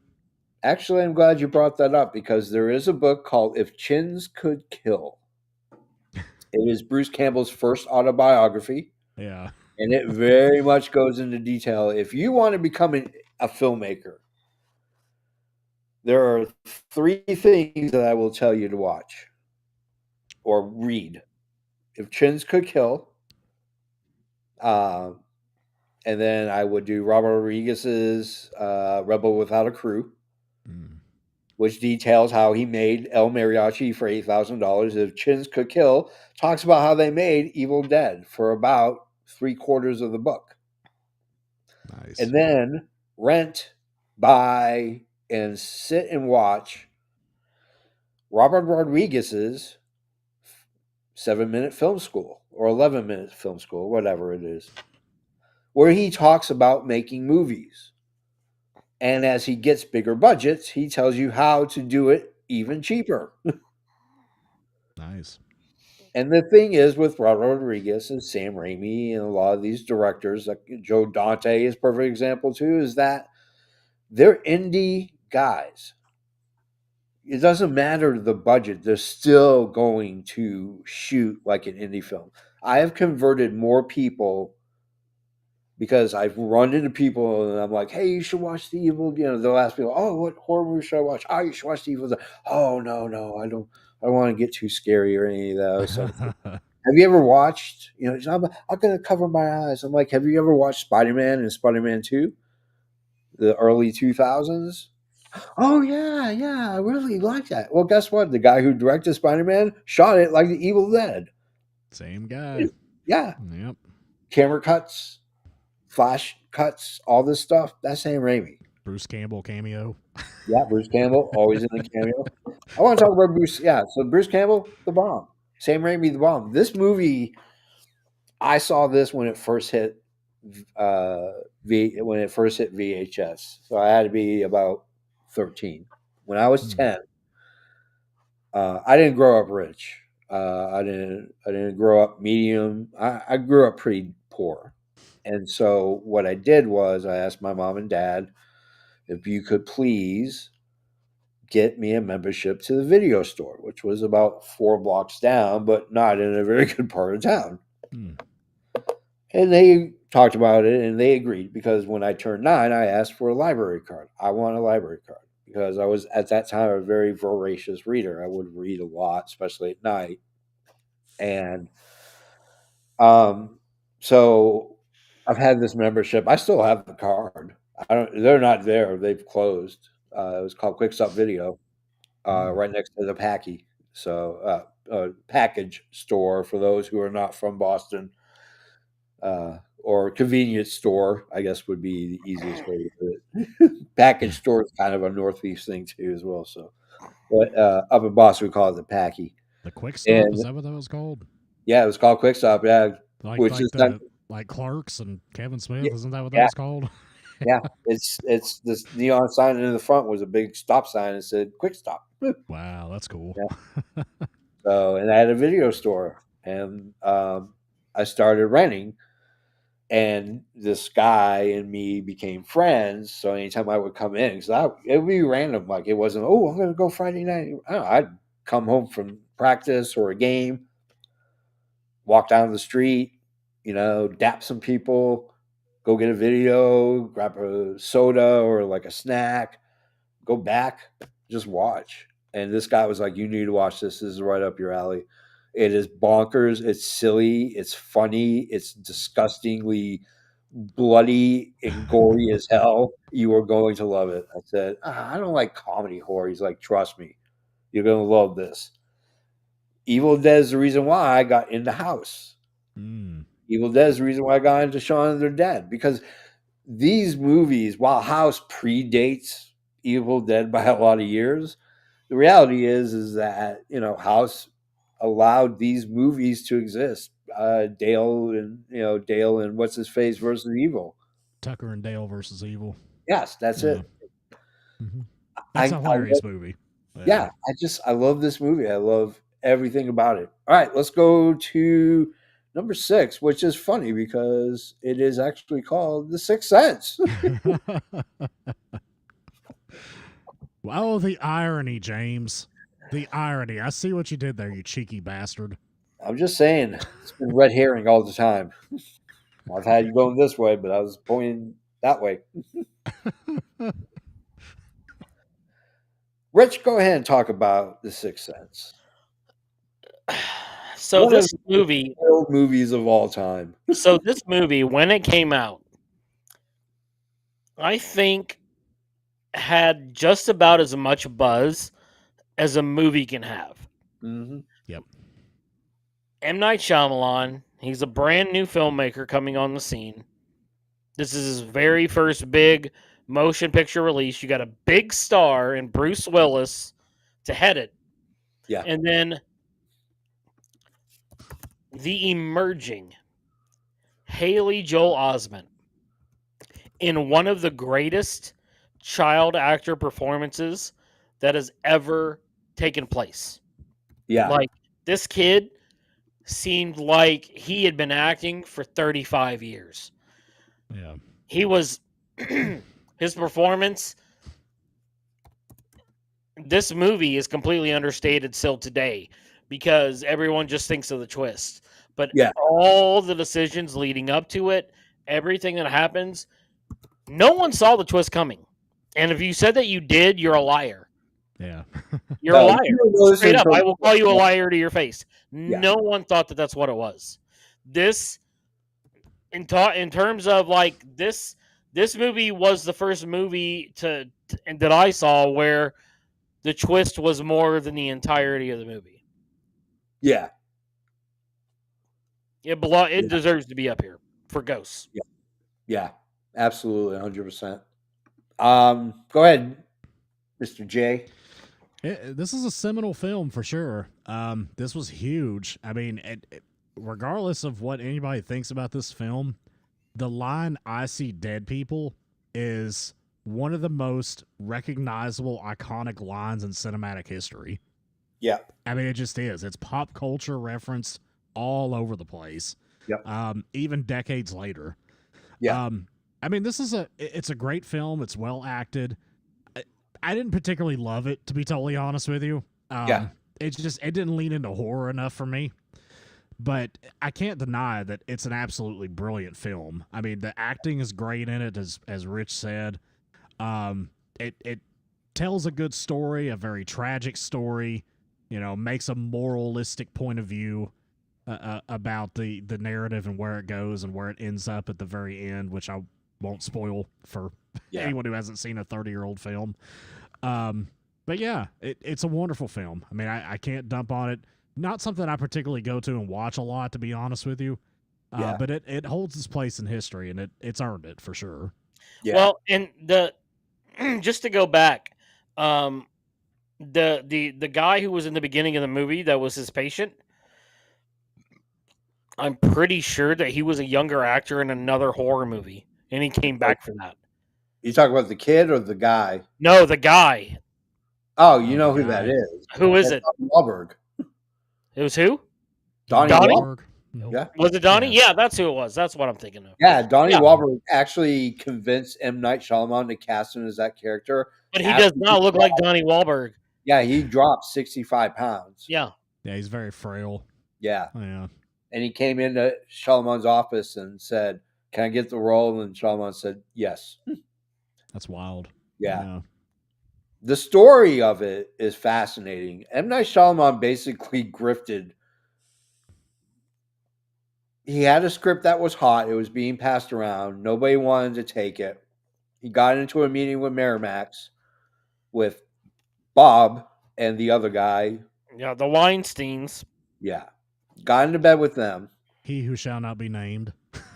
Convinced Disney to distribute it under the Buena Vista. And then convinced Disney to give him the money based off the script by saying just this: if you don't want to buy it, that's fine. I'm sure there are plenty of people who will. Talk to my agent. They gave him the money. Wow. The twist thing has been done to death, and it's been done better. But this movie, because you didn't see the twist, Dossie said it in the comments. It took me, and here was the thing: I've never left a movie so angry, and I'm like angry in love with it. I hated this movie the first time I saw it, and I refused to go back and watch it again. It wasn't until it got released and I could rent it. I went and rented it, got myself a couple of adult beverages, a little gin and tonics, Vitamins. sat on the couch, turned the lights off, clicked on the TV, clicked on the surround sound, boom. I was there. And I had a notebook and I kept writing everything that I missed because it is all over the place. It's not only there from the first 5 minutes of the movie, because it's Donnie Wahlberg who kills Bruce Willis. Mm-hmm. Yeah. That's wild. It's crazy. And I mean, in all honesty, if you haven't seen it by now, it's been spoiled. It's one of the most spoiled movies in the world. Bruce Willis is dead the entire film. Yeah, I think everybody knows the twist, even if they haven't seen the movie by this point. Yeah. Yeah. Because, I mean, that in itself is a pop culture reference. He was dead the entire time. But Shalman crafted a story that even if you super paid attention, you did not see it coming. And I've had people who claim that they do, and I'm usually good at picking up shit like that and figuring out the twist. But this one I didn't. And it took about 4 viewings for me to finally find everything that I missed. Period. I mean, that's the sucky part, is that it's not a rewatchable movie. Once you know the twist, at that point, it's a good movie. It's an interesting story. But you see everything. Yeah. And that was kind of my point, too. It's just not a very rewatchable film. No. So it's Not just at not all. one of my favorites. Yeah. Not at all. All right, let's go to number 5. Right? Yeah, number 5. Let's see. $5 footlong. $5 foot long. We're talking In about the 1997. Amityville Horror. For God's sakes, get out. Rich, what's your experience with Amityville Horror? Amityville Horror? Yeah. I don't know if I ever watched the original with James Brolin. But I did watch the remake with Ryan Reynolds, and I think it was like in 2008, 2009, something like that. 2005. I actually watched them. Oh, both 5. yesterday. Wow. Yeah. Wow. Man, Ryan Reynolds, do you ever like age? You son of a bitch. Yeah. Famous Like, have it people- all. Give us something. Yeah. But famous no, people don't shoot. this is like horror about your home. Yeah. Is one of the scariest types of horror because home is your safe place. Yeah. Home is where you're supposed to feel safe. And Amityville Horror was also one of the first movies to make the actual house a character in the film. Yeah. It's not just a place, it's a character. Yeah. And I think that Amityville Horror is one of the greatest suburban horror films for the time. Yeah. Yeah. What do you think, Jeremy? Yeah, I would agree with what Rich said. I think it was a fantastic film, and the whole idea of the home that you live in being against you and being like weaponized against you is one of the scariest things you could possibly imagine. Josh Brolin was like the manliest looking 70s type looking male that you're ever going to find in this. Yeah. Like, he was in peak physical form here. It looks straight from the 70s, man. Mullet and everything. It was awesome. But yeah, this is a fantastic film. I mean, it's from the 70s, so it's not super visually over the top. Yeah. But one thing I appreciate about movies from the 70s, and you can say this about Texas Chainsaw Massacre, you can say this about Halloween. We'll probably talk about those later at some point. Yeah. They didn't rely as much on the aesthetics of like loud crashing noises and jump scares and special effects and everything. It was a lot more cerebral. Yeah. And I think this film was very, very good at that. The black ooze coming out of the toilet. I mean, it's gross and terrifying at the same time. The flies coming in and attacking the poor priest. Yep. I mean, it was disgusting to watch and horrifying. Yeah. I mean, the flies didn't kill him. They just got all over him, scared the shit out of him, told him to leave. That in itself is scary enough. We didn't have to watch him die, like, and I love, and I saw a horror creator that I'm friends with on TikTok say this too, and it was a great point. I love that the main character went back into the house to save the dog. Yeah. At the end. I love that. He went in to save the dog, and the dog helped end up saving him. That was so great. I love that. That's parody. Fantastic film. That's parody. Yeah. What's the horror guy? Oh, his name's Darth Gregor on TikTok. Oh, okay. I'm gonna go check him out. He's a I'm friends with him on there. He's a great dude. He's from Jersey. Yeah. Very strongly opinionated. You'll probably Yeah. disagree with a lot of what he says, but great dude. Yeah, he makes horror videos on TikTok and does little short movie reviews and shit like that. Awesome. I'm Yeah. gonna check him out. Yeah, All right. yeah, you should. He Yeah. looks like us. He's Yeah. bald with facial hair. Okay. Right up that. I'm sorry, guys. Rich Be is the careful, odd I man might out fall here. over them. See, I got to put a hat on, or I look just like James. And it's like we're just two bald fucks sitting here with this good-looking motherfucker with And hair. you both start with a J. Like, how am I supposed to determine who the fuck I'm talking to? James from Boston, Jeremy from Kentucky. Just call me JFK. Yeah. JFB, JFK. Come on, Fitzgerald Kennedy. One of the greatest presidents of all time. Oh, shoot. I saw this at a drive-in with my dad. Nice. I don't watch horror movies with my mom because when Children of the Corn came out to rent, I watched it with her. My dad was traveling at the time. It's me and my sister in the small living room. Me, my sister, and my mom. And the scene where the kid pops out at the end, Yeah. my mother screamed. We screamed. Never watched horror movies with her ever again. Never. That's great. But this is so psychological. And it scared the crap out of me when I saw it at a drive-in. I was like 10 or 11. Like, who takes a 10-year-old to that movie? But I asked him to because I wanted to see it. Because I read a book about it.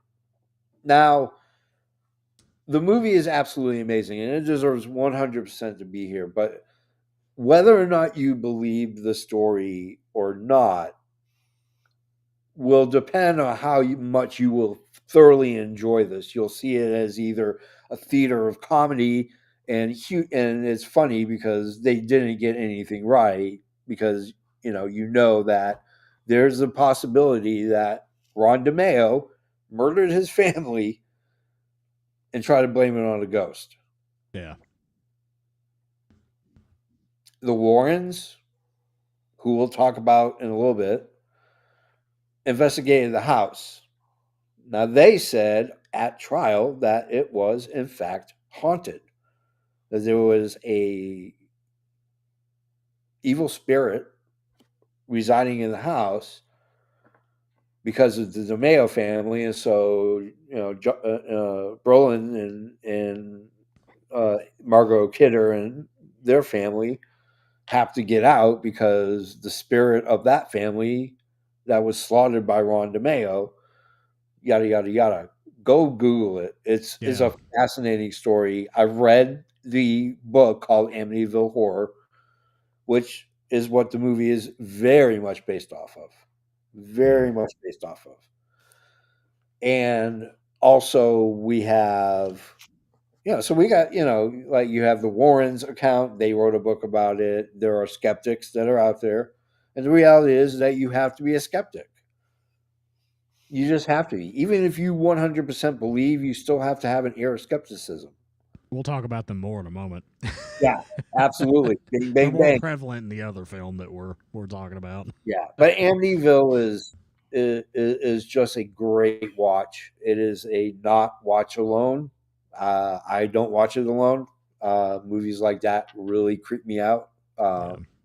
So I watch it with someone, or I watch it bright daylight, every window and shade open, so as much light can come in.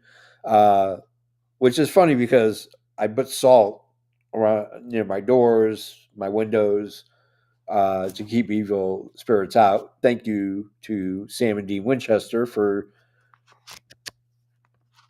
I know. I love that tattoo. I love that tattoo. Love that. No ghost possessing me. Nope. No ghost going to possess you. See, that's why Rich wasn't scared. That's why he said, I'll stay here when you guys run out of your homes. Like, yeah. Okay, he's got the cheat code now. Yeah, I see what's going on. You're damn right I do. He's got the Konami code. Let's talk about number 4. We're going to talk about probably it's a little more controversial than I have actually thought it was. people are very torn about this because people are very torn about the Warrens, and that movie is, of course, The Conjuring. Yeah. It's. I'm going to let Jeremy go first because I have a feeling Jeremy's got a take on this. Well, now bear in mind that I watched this. I'm not really casting any aspersions on Ed and Lorraine Warren, and if there's any legitimacy to what they say, Yeah. I don't know. I have no idea. So I'm just kind of looking at them more so just as characters in this film. But this is a fantastic film. Like, it's eerie, it's scary, it's well acted.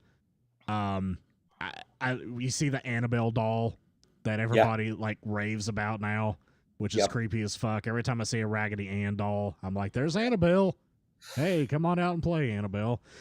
But yeah, this is a creepy film that's very similar but different to the Amityville Horror. I mean, it's very, very similar. Yeah. In a lot of respects. I would say that it's probably just by virtue of the fact that it's a newer film. It definitely seems scarier to me than the Amityville Horror. There's a lot more action, a lot more intensity in it. But it's a frightening film. And Ed and Lorraine Warren, I know they're very controversial. Yeah. I don't know if they're full of shit or not. I kind of lean towards that they are. Just because I'm personally not a big believer in this kind of stuff, but I know a lot of people are. But still, it's a fascinating story, though. And it's one of those things that you kind of sit in the back of your mind like, well, is that real? Did that really happen? Yeah. And this, like Amityville Horror, is also based on another incident that Ed and Lorraine Warren went and investigated. This was two different stories, two different families with similar situations happening. I think the exorcism scene in this is like brilliant. Towards the end of it, not giving anything away here. But basically, a demonic entity wants to possess the mom and wants the mom to kill the children. Like, that's basically the premise of this. But it's very well done. The Conjuring universe, there's like 50,000 fucking movies now at this point. But I haven't seen any of the sequels. I'm just going to be totally honest. I've only seen the original.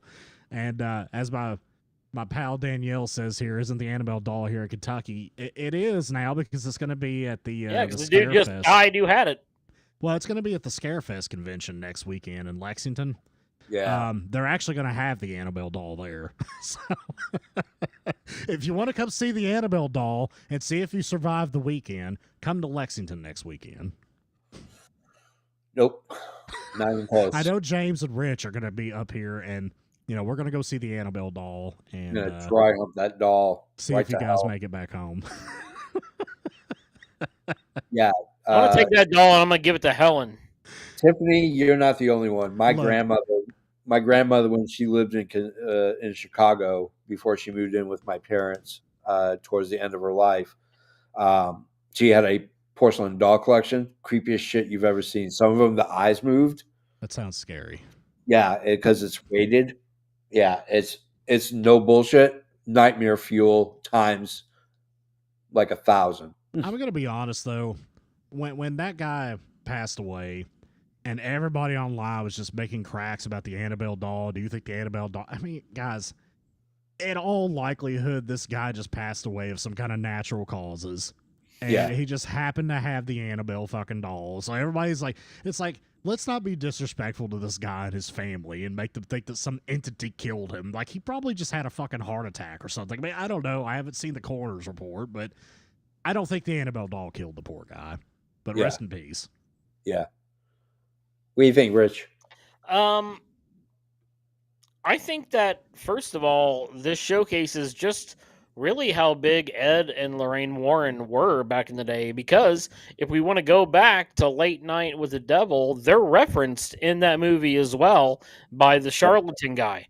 Yeah. He's like, my good friends Ed and Lorraine couldn't be here with me tonight, or blah, blah, blah. So it does show... Like, there's a snapshot in American history where these people were truly important. They were in the news. They were like on people's mouths and in their conversations. So I think it's a fun movie. And like I said, I don't know the validity of anything that they say or anything else, but in terms of a movie, like this movie, I mean, between The Nun and Annabelle and everything else, it's got like 9 movies. Oh. So it's spawned like a lot of stuff. Have you Yeah. all seen any of the sequels? I literally have not watched any of the I sequels. think I have. watched the second one, and maybe that was it. Did Yeah. you But like I them, haven't watched James? any Annabelle or any of the Nun or anything else like that. Yeah. I've watched all the movies from the universe because I do. James Wan is a producer, and I do like Yeah. his work. He is good. Yeah. So the second one was really good. It's worth a watch. The third one, The Devil Made Me Do It. Don't watch it. It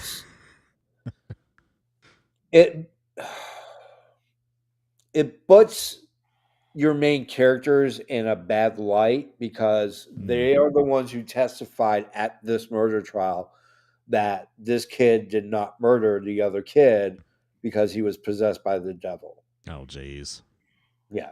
And testified in court. Now, Defending a killer, basically. yeah. Go ahead and finish because I'm going to talk about Lorraine and Ed Warren for a waxy second or two. Oh, I'm done. That was the extent of what I had to say. Go ahead, Jeremy. Well, I pretty much said everything I was going to say as well. But yeah, Ed and Lorraine Warren, very controversial figures. Yeah. I mean, I haven't delved too deeply into their background, but I know there's a lot of things said online about them and in print. So yeah, that's not good. Yeah. So for those who don't know, Ed and Lorraine Warren were paranormal investigators before they were called that. So if you believe in the stories and you believe in the lore, Lorraine is a medium. She's very psychic. She's very in tune with the spiritual world. She's able to breach between both our world and the spirit world, which I believe anybody can if you're intuitive like that. If you have that sense, you could easily go ahead and say, "Yeah, this is something that I can breach the spirit world." Ed Warren was a demonologist and was the one of only 2 lay people to be certified and endorsed by the Catholic Church to assist and or to perform exorcisms. They had when they were still alive and when their daughter was still alive because she lived in the house after they passed. They basically had a collection of possessed and evil trinkets, Annabelle being one of them. Like a samurai helmet, blah, blah, blah, blah, blah. Like anything that might have an evil possession to it from a vengeful spirit, they're going to have it. And as a person who's experienced paranormal, as a person who's very attuned to that world, yeah, I like to believe that some of what they did is real. And I think some of what they did was bullshit.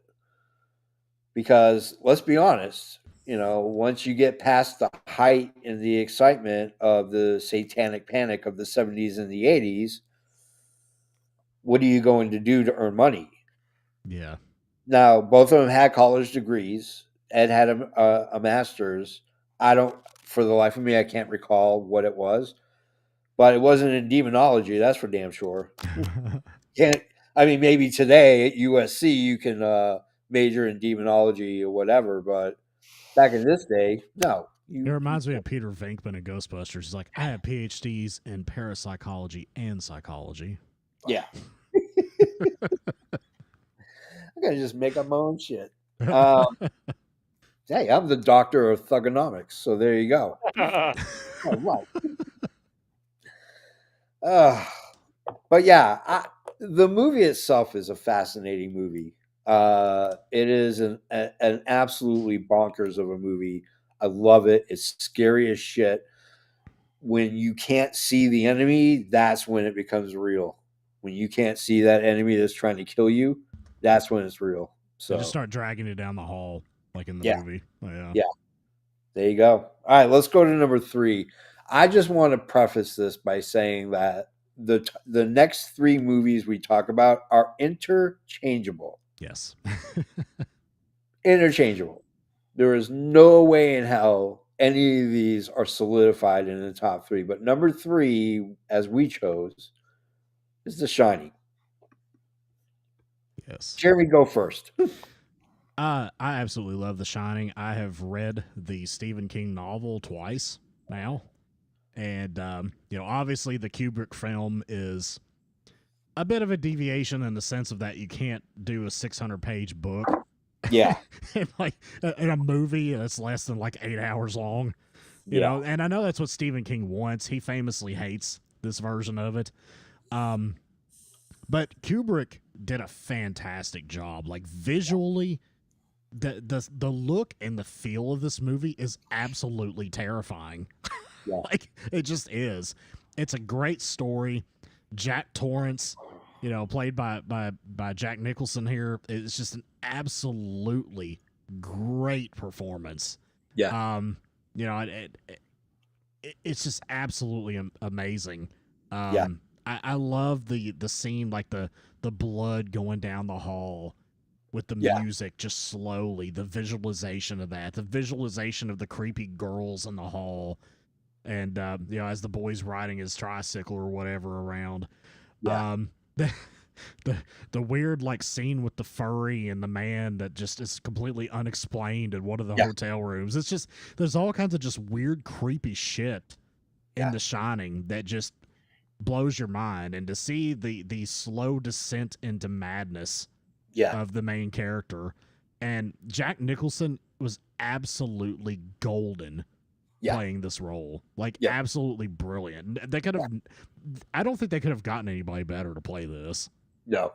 And Shelley Duvall playing Wendy. Yeah. I know some people had some criticisms that Wendy was a stronger character in the novel than in the movie, but I thought she did a fantastic job as well. And apparently Stanley Kubrick really put her through the ringer. Unfortunately, to say that is an understatement. I'll talk about Kubrick when it's my turn. Yeah. But anyways, this is a great story. This is my favorite Stephen King novel that I've read. Like I said, I've read it through twice. It's absolutely a great story. The Overlook Hotel and everything. It's just so big and larger than life, and has all kinds of this weird, scary shit within the walls of it. Yeah. It's just it's a great film. I'd recommend you watch it. It's a long one, but it's very, very good. Visually stunning. I love it. A+, 5-star. There you go. I mean, wow. Damn. All right, Rich, go. So, the reason why Stephen King did not like this interpretation was because of one thing. He thought that Jack Nicholson's portrayal made him seem crazy from the beginning. Whereas in the book, he seems like a regular dude, and then you get the descent into madness. Yeah. But the way Nicholson plays it, he seems kind of crazy from the beginning. Yeah. Now, so in that respect, I understand where Stephen King's coming from. I do agree that Jack Nicholson is the perfect person to play this. And maybe a lot of that is just looking back on it and seeing the performance that he had. But here's Johnny, I can't imagine anyone else but Jack Nicholson saying that. Yeah. But yeah, this is a masterpiece. Yeah. Stanley Kubrick knows how to make films. Yeah. If nothing else. The guy, this is his wheelhouse. He's in his big era, because this came out after A Clockwork Orange, right? Yes, correct. Yeah. And before Full Metal Jacket? Yep. Yes. Exactly. Yeah. So he's in his sweet spot. He is on the ascent. In terms of movie magic, this film is ridiculously good. Yeah. And it deserves all the parodies that it's gotten over the years, from my favorite being South Park. Yep. Absolutely. Absolutely. The lady in the bathtub, yes. Yeah. Creepy as fuck. Yeah. I have a very love-hate relationship with Stanley Kubrick. Um, there are movies that I absolutely love and adore. The Shining is the perfect example. I hate movies like Barry Lyndon, which I love for the technical aspect of it. But the thing to remember about Stanley Kubrick is Stanley Kubrick's not easy to get into. And here's the reason why. The man has a certified IQ above 200. This man gets bored. And Barry Lyndon is a very long, boring movie. But if you knew the story behind how it was shot, how it was lit, you would be amazed because he did not use anything more than natural light. Hmm. The lenses that he used That's were filmmaking. yeah. Yeah. That's So- filmmaking. The use so of light and dark with shadows, like Yeah. that gets me every time, especially in a horror movie. Yeah, go to YouTube, okay? Go to YouTube and type in, not now because you're watching the show, but go to After YouTube, this, yeah, and type in Barry Lyndon candlelight scene. Hmm. There is Okay. no light with the exception of candlelight. And the reason why he was able to get that amount of iris open and the depth of field that he got for that was because he used lenses from NASA. Oh wow. He is the only person who's ever gotten the permission to use them. Is that why there's a conspiracy theory that he shot the moon landing? Is that where that comes No, from? that's that in 2001: A Space Odyssey. yeah, Yeah. I was gonna say that's the more reason to For why. those of you who don't know, there's people out there that think that Stanley Kubrick actually shot a fake moon landing and that we never landed on the moon. Probably the same people who believe that the Earth is flat. But here's the thing, though. You know what? If anybody was going to do it, Stanley Kubrick It'd be would have done Kubrick. it. He would have done it just as a big fu. Because Yeah. when you're a genius and you're bored, you just do stupid stuff like Barry Lyndon. So Stanley Kubrick makes. I understand that there's a divide. If you really want to see Stephen King's how the book actually is, watch the miniseries with Stephen. What's his face from? Stephen Weber. Yeah, Stephen Yeah. Weber. Dude, Stephen Weber does the audiobook of Stephen King's It. If you've Yeah. never listened to it before, he does like Oh, a full dramatic reading of it, and it is absolutely fantastic. Just wanted to throw that out there since we mentioned them. Yeah, And that's if you don't watch Wings, you're an asshole. yeah. Oh God, If you Brian. don't watch Wings, you're an asshole, says Rich. I'm just There you saying, go. we're talking about the guy. It's on record. We're It's on putting it record, on. man. We're putting it on a shirt as we speak. Canada Dry is already drawing it up.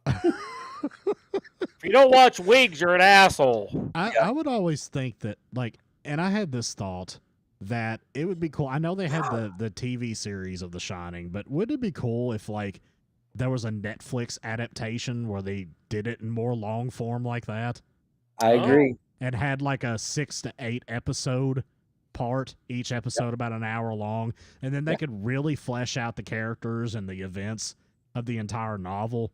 No, and get somebody like a you're Mike right. Flanagan or somebody that does Netflix horror Oh, with Mike a high Flanagan would be production great. value.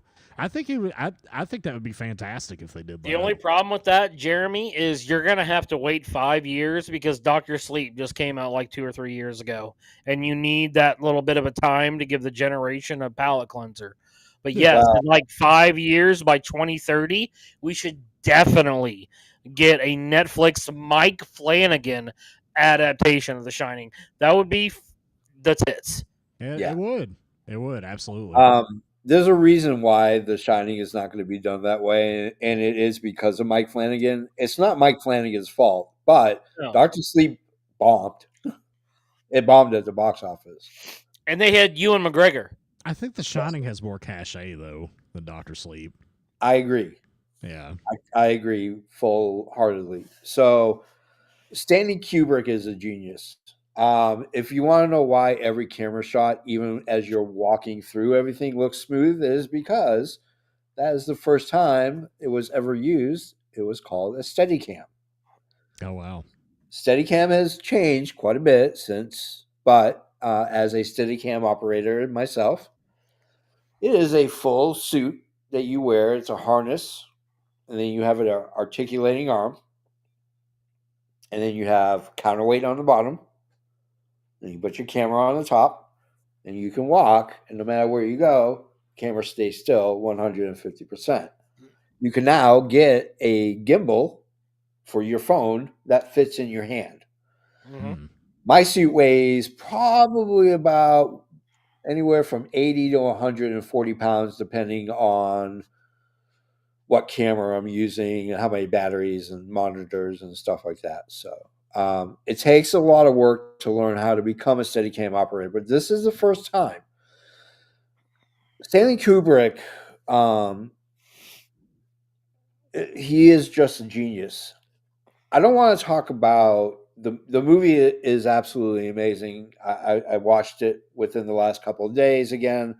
It is a movie I revisit every about 3 to 5 months to get my creative juices flowing. JFB, if I may interject just for 1 second, for all of our horror fans that are watching right now, Yeah. I last night watched Late Night with the Devil.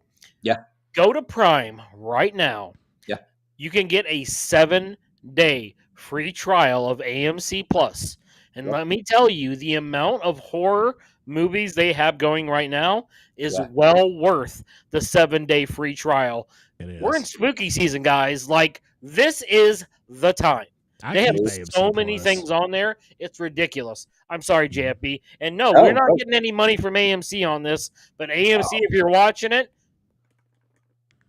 Fork it Hit over, us give yo. us up, some. bro. Hit You us can give up. us some. Hit us up, It's bro. fine. We It's fine. got I you. won't be mad at all.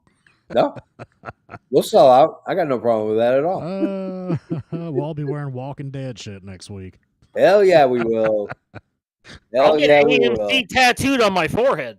Oh boy. There you go. I like it. You heard it. I like it. All right, I'm okay with that. Get the QR code. JFB James over there, he'll get the QR code on his forehead. Yeah, I'll get right like Hitman. To sign you up for AMC Plus. Yeah, absolutely. There's a documentary that's called Room 237. That is the room where all the evil basically emanates from. Yeah. In the movie. It's 5 friends who decided to make a documentary to deep dive into the themes that Stanley Kubrick put into the movie, because this isn't just it's not a straight horror film. Yeah. I suggest watching the documentary, and here's the reason why. It's on Shudder. Shudder has a 7-day free trial as well. It's Room part of AMC. 237. Part of AMC Plus. Yeah. So there's including myself, there's a large contingent of theorists who believe that the movie is basically a way to tell the story of the atrocities of the white Europeans coming over to America and slaughtering the Native Americans. Yeah.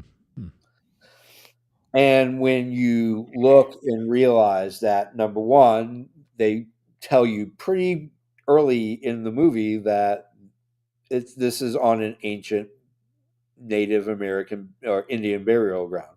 Yeah, that's part of it. And As that's you're like watching, the first time you had Indian burial ground, right? yeah, that's before Poltergeist. So And Poltergeist wasn't even Indian; it was just a graveyard. yeah, it was just graveyard. Yeah. You move the headstones, but you didn't move the bodies. You moved the headstones, but you didn't move the bodies. But as you're shown the expanse of this hotel, you'll notice that there is a lot of Native American pictures hanging on the wall. Yep. When Jack is throwing the ball against the wall, it's a Native American design. Yep. If you go into the pantry, there is Calumet baking soda, which its logo is a Native American in a full headdress. pointing at people who are going to die. Yes. Boom. There you Boom. go. This is an amazing movie. I suggest investing, what is it? 2.5 hours, 2.5 hours for the Yeah. movie, like and probably about 2:23 or something like that. It's close to yeah, 3 hours, I think. yeah, Yeah. yeah. It's like 2 hours 45 minutes, and then invest about 2 hours for the room 207. You have a full day. You can take a break. It's okay. You can hit pause and stuff like that. Go to the bathroom. Not saying you have to be locked into the couch. No, you can go get snacks, use the bathroom, get vitamins, whatever you need to do. Whatever Flintstone you need to vitamins do. at that. Yeah. Mm-hmm. That Thelma kicks pretty hard at 9 o'clock at Oh, night. you ain't kidding, man. You ain't kidding at all. All right, let's go to number two. Number two. Where is number two? I can't find it. Oh, there it is. We're talking about The Exorcist, ladies and gentlemen. Rich, go first. Mother trucker. Like, talk about children performances. The original child performances from Linda Blair. Like, everything that goes on in this movie is just a mindfuck from like the word get go. Yeah. And everything that you hear in it, like how much she taunts both the fathers, like, oh, and the physicals, like, this is at the height. Like, I know we haven't talked about it yet, and I don't know if we're gonna get a chance to this Halloween season. But when you talk about body horror and David Cronenberg, like Oh, this, this is the kind of stuff I'm talking about. The 70s and the 80s is the rise of body horror. It yeah. is the rise of practical effects. Mhm. And this movie demonstrates it just about as much as anyone else outside of maybe The Thing. The Thing is by far the greatest practical effects that we've ever seen. Yeah. But this to me is it's right in that era. Yeah. Like this is where you On start both getting teams. all that fun stuff. And in a time where people were kind of going away from church Yeah. because of disbelief in the government and wars and everything else, Yeah. this brought people back into church in droves.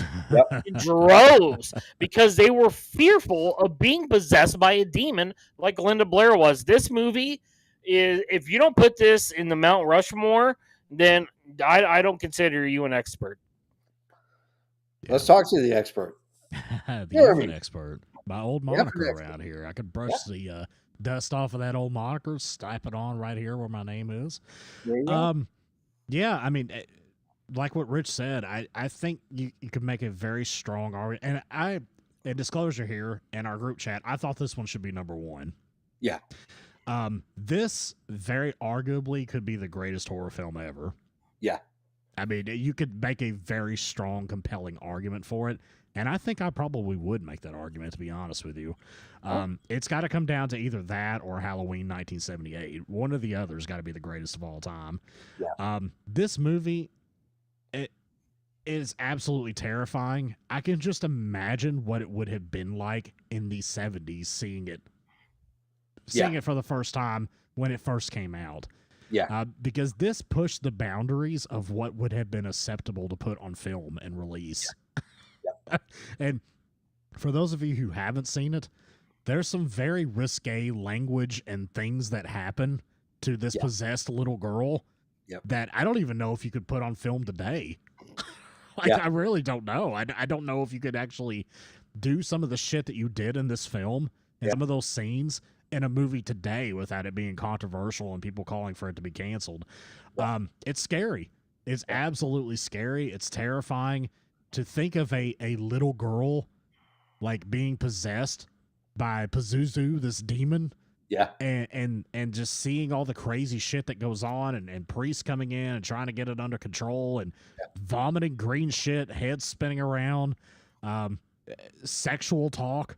Yeah. From a demon possessed kid. Like it's just, it really, really is Talking about people's moms. probably, Yeah.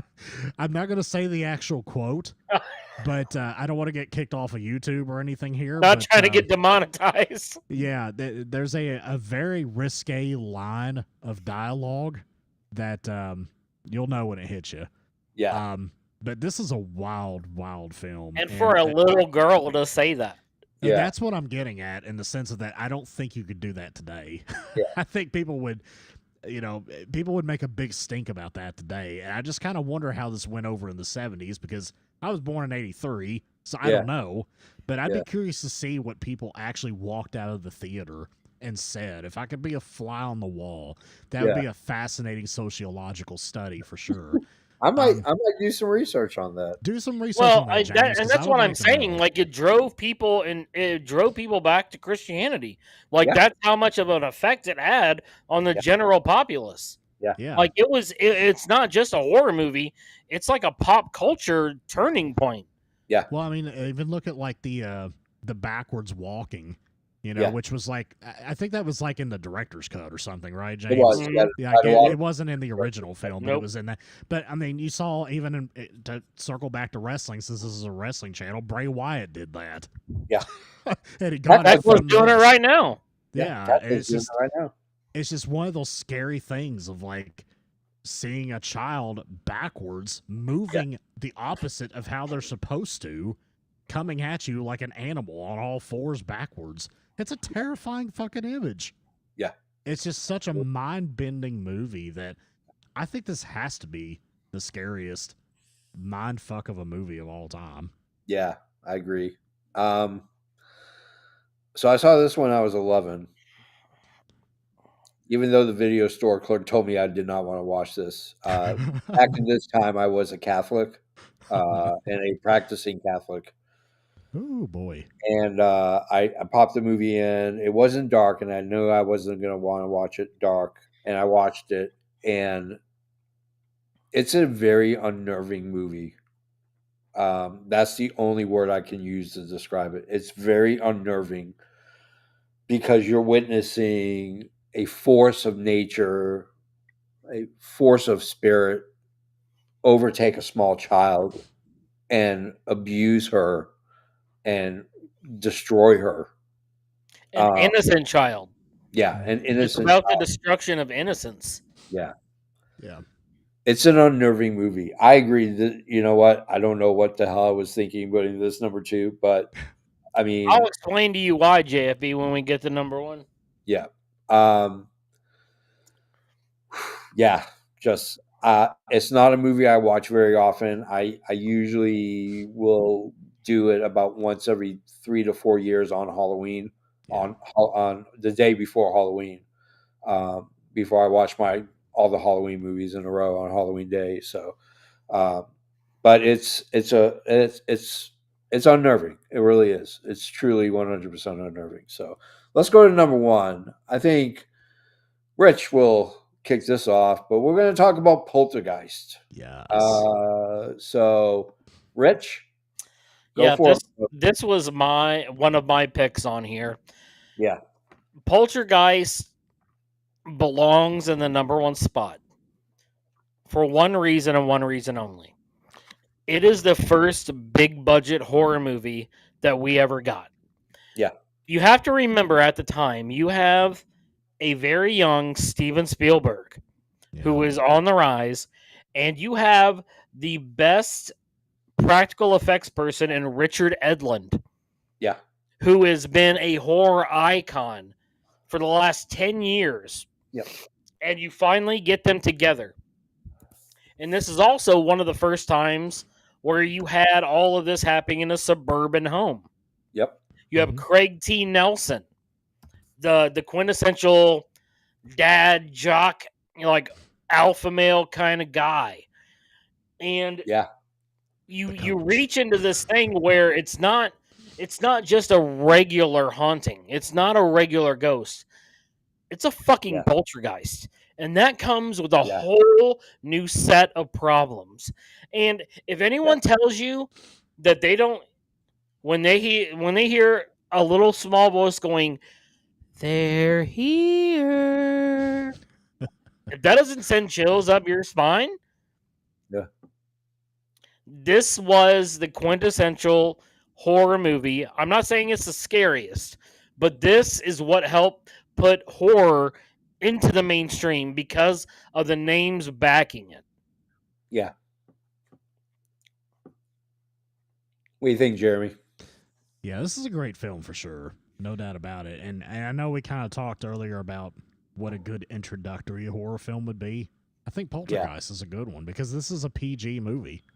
Yeah. Yep. Like, it's crazy to think about, but this movie, that's one of the biggest horror films of all time. Yeah. Major budget, big budget, made millions and millions of dollars, super popular, and is scary to boot, is a PG film. Yeah. That is just insane to think about. That's masterful and artful to make something that terrifying Yeah. and not use obscenities or make it Or have a blood higher, or nudity. or no Yeah. blood, no nudity, no cursing, none of Yeah. that. It's a clean film, but it's scary AF. Well, there is that scene where the guy rips his face off. Well, yeah.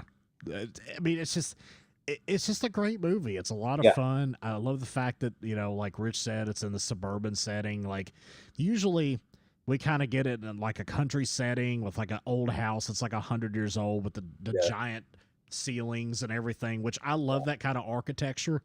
It's part of what draws me into these movies aesthetically. But I love the fact that this was just in the middle of the suburbs. Yeah. Like, it was just so cool. And they had the weird, creepy little lady they brought in to try to help them figure the shit out. You can't be to talk about the poltergeist. Coming on the other side. Coming on the other side. I met her. She signed my Poltergeist DVD. Oh, did you? Yeah. But I do love this film. Again, Exorcist would have been my number one. But I understand why. I get Rich's argument, and it makes total sense. It's a seminal film for that reason alone. A young Steven Spielberg, obviously Hollywood royalty. Yeah. It's a great film. I can't argue too much against it. Yeah. It's interesting you guys bring up Spielberg because he's actually not the director. He's the producer. The Yeah, he's a director, producer. Yeah. It was Edlund and someone else. Toby Hooper from yeah. Texas Chainsaw Massacre. Yeah, That's Toby who Hooper. has a job. Now, there are a Wasn't lot there of some people who fuckery with that? yes. Yeah, that's what I was There are a thinking. lot of people who believe that Steven Spielberg pulled out the card and said, I'm going to tell you how to direct this movie. Because Toby Hooper has gone on record as saying that his movie would have had a hard R. Hmm. It would have been violent. It would have been unnerving. It would have been on the level of Exorcist. I can imagine that from Toby. And Steven Spielberg said, no, I don't want my name attached to that. As an executive producer and the one funding this, this is how it's going to roll. So a lot of people feel like there are parts that Toby Hooper directed, like the guy ripping his face off and the maggots in the steak and stuff like that. And there are other people who think that Spielberg directed probably about 85-90% of the movie. So, Yeah. I love Poltergeist. And for the exact same reasons why you guys love Poltergeist. It was my entry. It was my gateway. It was one that my parents watched with me. And that's what really got me into the paranormal shit. I mean, it got me into that paranormal world of watching these movies. You had amazing characters, but this film is also a very cursed film. There are a lot of films that are cursed. For example, The Omen. 3 people died, Yep. and then 4 people died after the movie was released. When you're talking about the Antichrist, you start thinking, maybe this is not a coincidence. It's all for you, Damien. Yeah. And in the movie Poltergeist, the actress that played the oldest daughter, Dominique Dunn, was killed. She was murdered.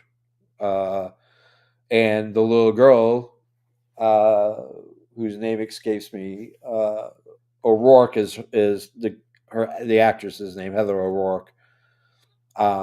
Carol Ann, the girl that plays Carol Ann died from diverticulitis.